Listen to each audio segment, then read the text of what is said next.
Austin Reaves has been absolutely balling since the turn of the calendar year, averaging over 20 points per game, 4.5 rebounds, and 6 assists, on top of doing it with some pretty excellent efficiency. And of course, this is all happening within the context of playing alongside LeBron James, in smaller part towards the start of the year, Anthony Davis, and then eventually Luka Doncic. While some of these numbers have stemmed from games where he didn't have those options to limit his ability to put up these numbers, at the end of the day, Austin Reaves is proving himself as one of the best third options in the entire league. And that is largely where this conversation around Austin has headed. Who's the best third option in the NBA? Is it Austin Reaves? Is it somebody else? I wanted to talk about it. Hello, everybody. Welcome to Rusty Bucket. Subscribe to the channel and drop a like, and check us out over on Spotify and Apple Podcasts if you'd like to enjoy this as an audio-only experience. Also, go ahead and subscribe to Little Rusty Buckets if you have not. It will be the pinned comment will be from that channel. Very easy to find.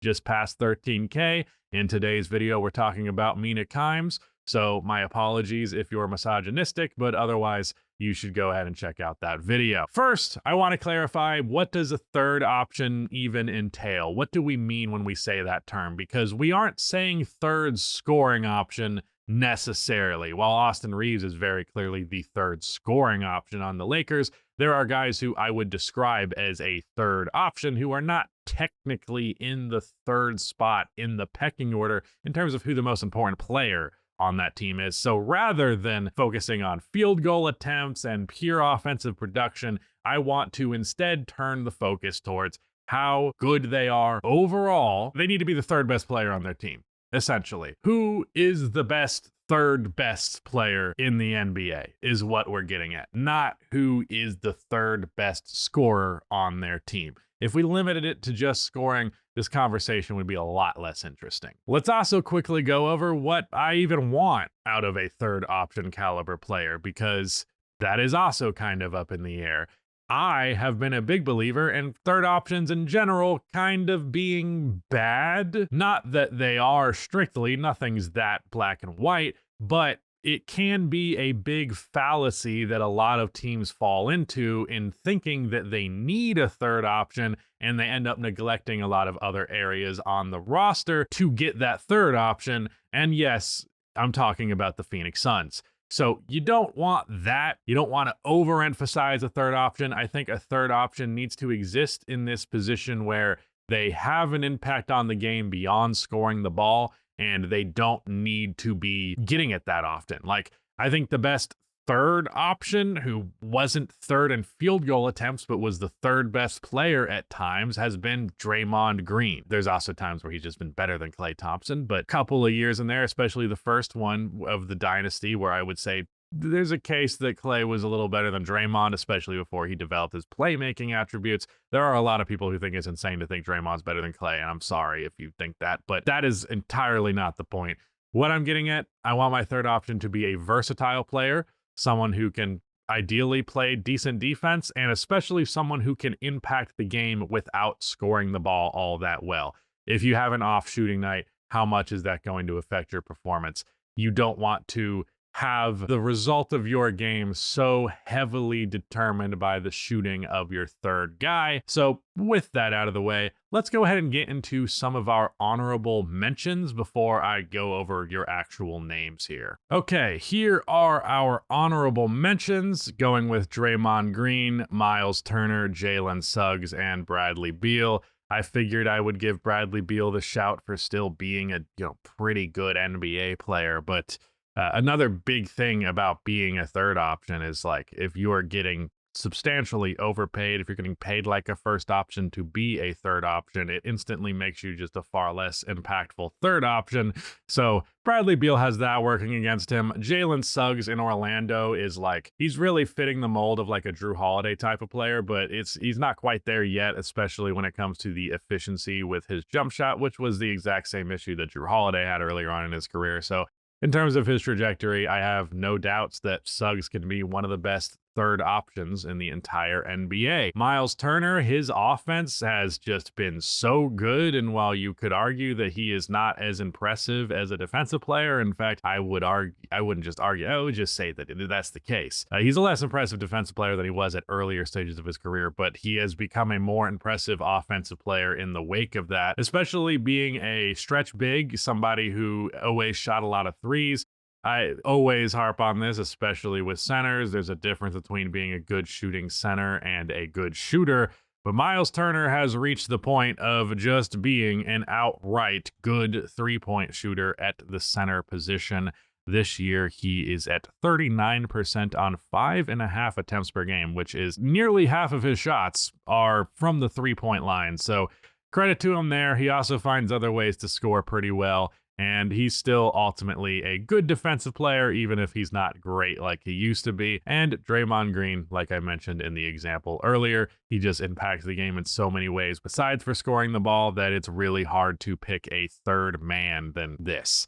And he is obviously the third guy on the Golden State Warriors. Honorable mention, shout out all of these guys, but there's a good handful of options better. Now, what's interesting about how we're going to do this is I have my own biases, I have my own thoughts, I have an idea of what this list is going to look like. However, Rudy threw together some stats, and I'm going to be reacting to them completely live right now. I probably have a good idea what much of them are, but he told me that there's some stuff that'll surprise me. So we're going to be grading pretty on the spot here rather than how I would traditionally do it, which is get ahead of it and then show you. I think this will be fun. So first and foremost, let's talk about Austin Reaves. Overall on the season, he's at 19.6 points per game, 6 assists, 1.2 steals, 45% from the field, 36% from three, and 87% from the free throw line. Mind you, he is also taking 7 3-point attempts per game. Sometimes he can disappoint a little bit as a three-point shooter. I expected him to be a higher percentage guy than he has been. However, his volume is so high and his off-the-dribble volume is so high that it definitely makes him one of the better three-point shooters in terms of versatility in the NBA. Very good mid-range game, very good floater game, pretty damn strong finisher, not afraid at generating contact. In fact, you could argue he's a little too good at foul grifting just in terms of pure enjoyment of his game. So you have a lot of things working in your favor here.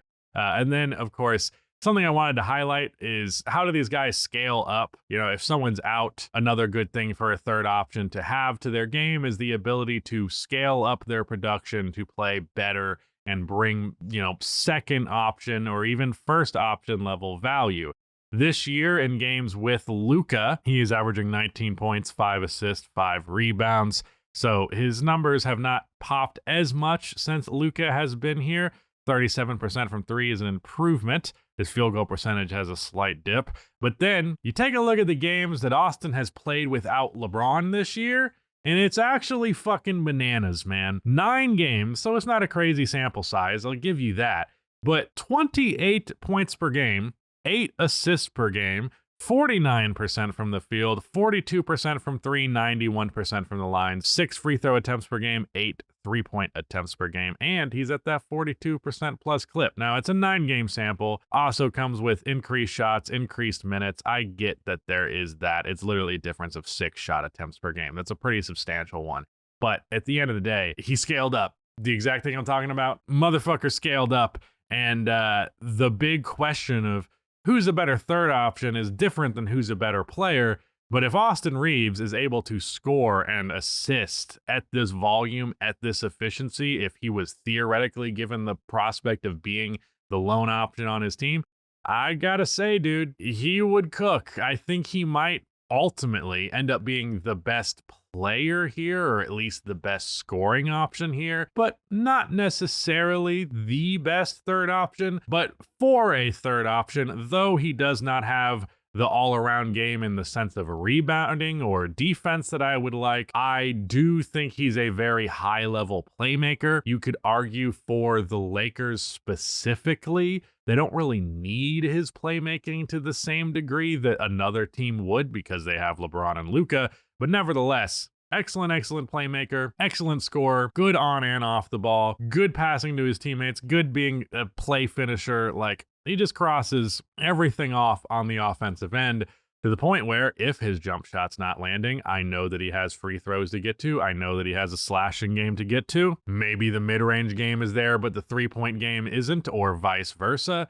So if he just doesn't shoot 20% from the field, if he assists well, if he gets to the free throw line well, if he's taking good shots, he can still be a very positive player and still have scoring gravity while being the third player who gets the most attention from the defense. So Austin Reaves, as a grade for being a third option, I'm going to go with an A- just because of his lack of defense. He checks every other box. Then we move on to Kristaps Porzingis, who is kind of more of a theoretical player at times, which is not amazing, but his numbers with or without their best players are pretty much across the board about the same. So not much change right there. Very good three-point shooter for a 5. Destroys any mismatch you throw at him. Still a 20-plus point per game guy. And then on the defensive end, he is their defensive anchor when he's there. Now, it says a lot about how good and stacked Boston's defense is that they can still be a top defense without him. But with him there, it's really what makes Boston look truly unbeatable. And my large catalyst and my prediction for who will win the championship this year, it's heavily predicated on the health of Kristaps Porzingis. I would argue there isn't a single player in basketball right now whose health will determine the outcome of the championship more than Kristaps Porzingis. He has a lot of things going for him, especially as a third option. Now, defensively, one negative is he's not a strong rebounder. The system, the team, the players that he goes around with, having some big forwards, big guards, honestly, there's enough rebounding across the field that it makes up for this. But as a 7'3" big man, I would like to be able to get more than 7 rebounds per game out of you. So that's not ideal. Not much of a plus playmaker. In fact, I would argue he's pretty poor at dealing with double team situations with how much he likes to post up. That's not very good. So there are some bad things, but when he's healthy, when he plays, he's an excellent third scoring option because he gets a majority of his offense without overly dribbling the ball. He's very efficient and quick with his movements, and he does not demand an excessive volume of shots relative to what he's capable of. I really think his workload is exactly as much as it should be, and that's hard to say for a lot of third options in the league. So in terms of optimization, I would give Kristaps Porzingis, I think I'm going to give him an A- myself. Once again, A-, doesn't have high-level playmaking, isn't a very good rebounder, but the shot is real, the scoring in the post is real, the mismatch hunting is real, and the defense is real. And that's more than enough to be very good at this. Norman Powell is where we get into the, this guy kind of only scores conversation. He does, however, score the fuck out of the ball exceptionally well. So on that end, he checks that box as well as you could. But he's not a good playmaker. He is not a particularly good defender. By no means do I think he's bad, but he's not good. Also, he has terrible stats without James Harden out there to set him up. So he really is a systematized scorer. He's such a high-level three-point shooter and mid-range shot maker that you can get a lot out of it. Like, he's averaging 24, 23 points per game for a reason, but he's the most limited guy probably out of all these other names. So Norman Powell, I think I'm going to give you a B. B for buckets. Bro gets the buckets. It's just that everything else is not as good as you would like it to be. I also will highlight that without Harden thing is a 2-game sample size, but it is kind of crazy how bad, man, you really did not handle that well the 2 times you encountered it. Doesn't mean he can't the 3rd time around, but Jesus. All right, Evan Mobley, my sweet, sweet baby boy. I love Evan Mobley so much. He's been one of my favorite players to watch this entire season, and he has a very strong case for best third option in the league. In fact, I'm kind of going to spoil the end here, but I would be shocked if I did not pick him as my number 1. Maybe there's some stats in here at the tail end that'll completely blow my mind, but based on the eye test, based on the statistical improvement, Evan Mobley has a case to be made that he's the best, second best player, sometimes best player on the Cleveland Cavaliers. Honestly, I kind of go back and forth between Mobley, Mitchell, and Darius, who the better player is, and we'll actually find the answer in the postseason. But with his offensive increase on top of the fact that he's probably been the best defender in the NBA this season, at the bare minimum top 3, he has the if the shot's not falling, what does he have to fall back on thing, because he is an exceptionally talented post scorer and mismatch hunter, similar to Kristaps Porzingis. He doesn't rely on his three-point shot to nearly the degree that Porzingis does. And then he's also an excellent playmaker. And this is the aspect of his game that is severely underrated. He throws fucking dimes. Oh my God, this guy drops dimes. Every assist of all those 3 per game, it's 3 sexy assists per game. I'm not kidding you. The processing speed that this guy has for a big man is off the charts. Jared Allen also has a crazy processing speed. So them in tandem together, it can be devastating, because a lot of big men, when they find themselves in the middle of the floor, maybe they're waiting to do a handoff with the guard, maybe they have to put the ball on the floor, they start to get a little peckish, start to get a little scared. And that's the exact same thing that Evan Mobley did up until this year. You used to be able to get away with putting a wing on Evan Mobley. You could even survive a possession putting a guard on Evan Mobley, because it was far from guaranteed that he would be able to score in that mismatch, but especially far from guaranteed that he would even try to, or that the Cavaliers would look to get him the ball in that situation. So he's just been way better optimized as an offensive player this year, not to mention the massive increase in his three-point shot percentage. His volume is low, and we'll see if he proves to be a true, actual good three-point shooter in the NBA in the postseason. But, at the very least, he's made some significant leaps there. He's not a net negative floor spacer, at least not significantly. And then he just is a mismatch destroyer. You let Darius Garland and Donovan Mitchell kind of mix up your rotations, get the defense in rotation, cause some mismatches on the floor. If Evan Mobley finds himself with it, he's getting the ball, and you're either bringing a double team and he's making the right pass, or he's going to score.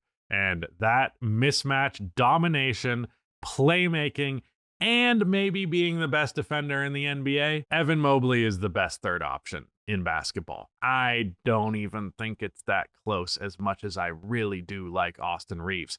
And I probably should have prefaced that in my Austin Reaves section. Let me go back to it just super quick. We're going to give Evan Mobley the A+. He's going to win this. But Austin Reaves, I've been an Austin Reaves guy for a long time. Back when he first started to break out, I saw the potential, specifically when he started foul grifting, because as much as people do not like it, it is a telltale sign that someone is going to be a super effective scorer. His mid-range percentage, three-point percentage, and rim efficiency was all good, and he got to the free throw line. It's checking every box as a scorer. Now, because there is this kind of white boy of the week syndrome with the Los Angeles Lakers, understandably, people looked at this guy who looks like he could be my brother, and you're like, yeah, this guy does not belong in the NBA, or he's just not that good. Lakers fans overhype him. Lakers fans always overhype everybody, so naturally, Austin Reaves is overhyped. But ironically, that bounced back the other way, where people were so sure he was overrated because he was a Laker that he then became underrated. And I'll be honest with you, I'm not shocked at all that he's capable of doing what he's been doing lately. He's displayed a serious feel for the game year after year that only increases and always manages to sustain itself upon increased volume. You can ask Austin to do more than he's already doing, and he will. So who knows the extent of how much you can actually ask him to do, how much he can actually guide a team when he isn't the sole focus of the defense. I think we probably won't have an answer to that for a while, although maybe the Lakers try to cash in high on him to get a position of more need, a skill set of more need.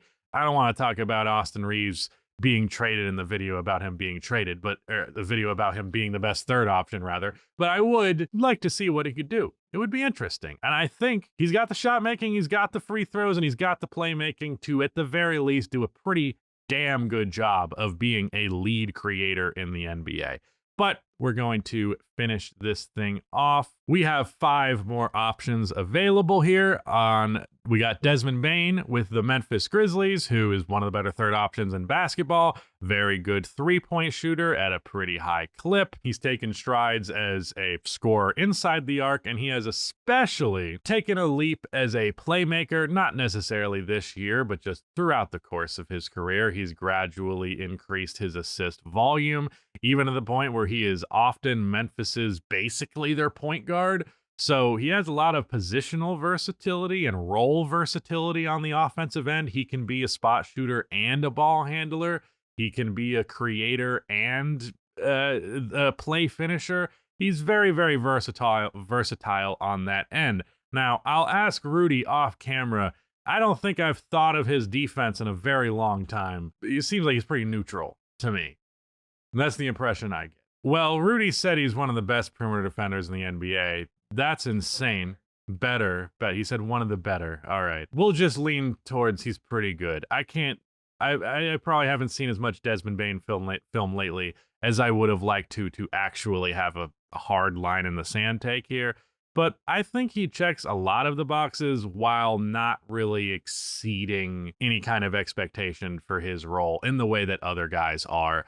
So I think I'm going to go with a B+ for him, maybe A-. I'm kind of torn between the two of them. Amen Thompson. This is another one where it's a little iffy because you could argue he's their second best player. There are some who I think would even rightfully argue that he might be the best player on the team, period. In terms of being an option, I kind of maybe cheated here, but it's clear in terms of the hierarchy that the Houston Rockets treat Jalen Green as though he matters more to this team than Amen Thompson.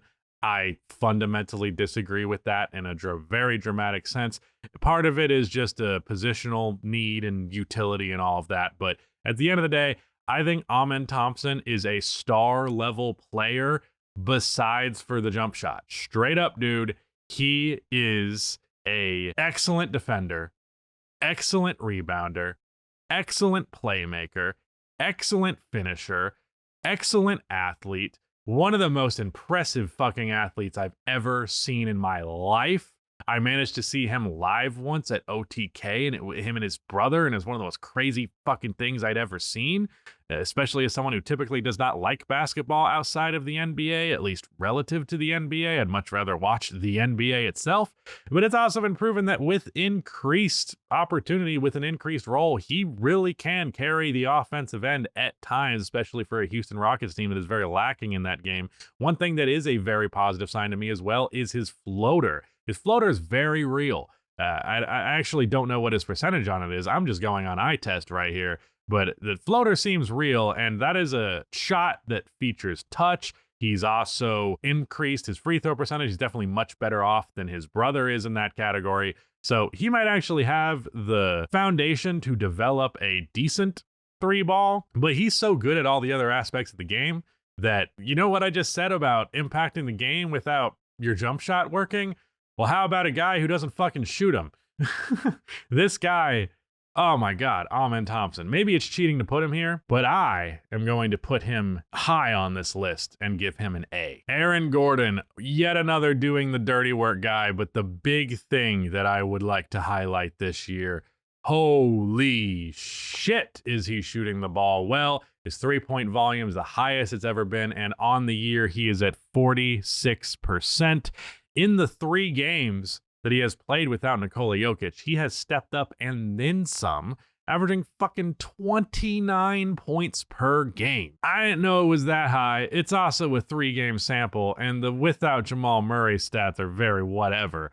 But oftentimes, not often because it's 3 fucking games, but we have seen Aaron take over more of a scoring role when Jokic is not there, especially playing a small ball center role. And it's what got them the win against the Golden State Warriors, where I believe he had nearly 40 points. With his 3-point shooting being as good as it has been this year, we'll see if it holds up in the postseason, with him stepping up in the scoring volume when it has been necessary, and him being the best defensive player on this team and one of the better defensive and versatile forwards in the league. Well, I got to go with Aaron Gordon as a very, very good third option, but he's probably the worst scorer on this list. Oh no, Rudy Gobert is here. My apologies, Aaron.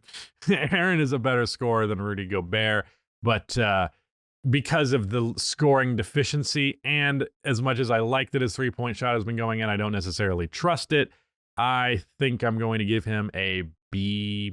I don't know. I'm kind of afraid because I want to scale this to the level of guys these are, but also they're so good as third options. I don't want to be like, yeah, this guy's a bad third option. Rudy Gobert is a complicated one.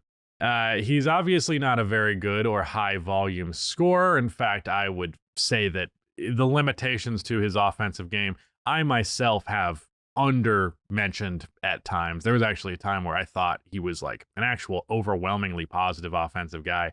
And like, he's a good finisher and a good rebounder, but he's just incredibly limited in every capacity.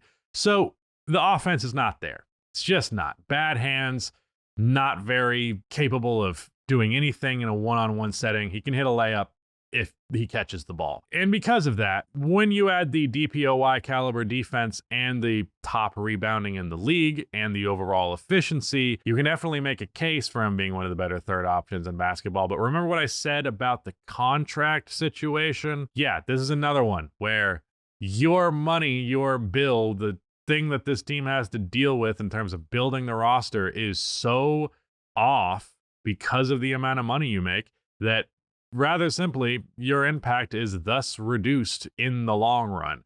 Not your impact on the basketball floor, but your impact on who is on that basketball floor, which then actually is the impact on the basketball floor. So because the limitations are so severe, even with the really, really good defense and rebounding, I'm thinking C+. And then we have probably the best option, at least or the one that is most often cited in response to this conversation, which is J-Dub. Now, this is once again where we get into the conversation of field goal attempts versus actual who's better, who's actually in the hierarchy at its absolute best. I believe this is supposed to say without Shea this season, but Rudy wrote without Chet both times. Oh, I see. I'm just dumb. That's what it is. With Chet this season versus without him. Yes, I mean, his scoring volume increases, his field goal attempts go up quite a bit. So when Chet is there, I think J-Dub should be the third option just because the mismatch ability, the jump shot of a big man, the playmaking, just how good it is for the fact that he is a big man, even though J-Dub is a better playmaker at large. I just think on top of the defensive impact, J-Dub is an all-defense caliber guy. There's a very strong case to be made that he should make it this year, and I actually think he will. But Chet is DPOY caliber when he is ready to do it. And because he has that in his favor, he's definitely the second best player on the Thunder to me. So that makes J-Dub the third guy. And as a third guy, as I mentioned, all defense caliber, really, really good playmaker, and his scoring is overall pretty good. Here's the problem with that. It's not great. And he very often has his moments where it's rough because his jump shot is good and he's comfortable in it, but sometimes it just isn't there. And he's one of those guys who he'll keep shooting even when his jump shot's not there, which is respectable, but it can just cause you to dig yourself into an even bigger hole. So his offensive limitation is just that I really don't think he scales upward super well. I think he really benefits from a more limited role, which is a cool thing, but doesn't have the scalability towards a higher level. And I just think his scoring is cool. For a 20-point per game scorer, J-Dub's a pretty good 20-point per game scorer, but I don't think he's anywhere near being one of the best in the league. This year, he has a 56.8% true shooting on the year, which is below league average. His three-point shot at 36% is pretty disappointing when he was over 40% last year. Also, he's at just 33% in his games without Chet, which is another big reason why Chet is so good and valuable, because he's a better three-point shooter, even if it is probably lower volume if I had to guess. So J-Dub, he is going to get a final grade of, we're gonna say A- for him as well. So our number one third option in the NBA is Evan Mobley. Our second best third option in the NBA is Amen Thompson, which I don't know that I expected to rank him over Austin Reaves. Maybe I don't even 100% believe that, but it did happen. And we, of course, have 4 A minuses between Reaves, Porzingis, Desmond, and J-Dub. So I'm just going to rank this off of personally what I think is better. I'm going to go with Austin Reaves as my number 3 third option. I'm gonna go with Porzingis over J-Dub. Oh man, I'm racist.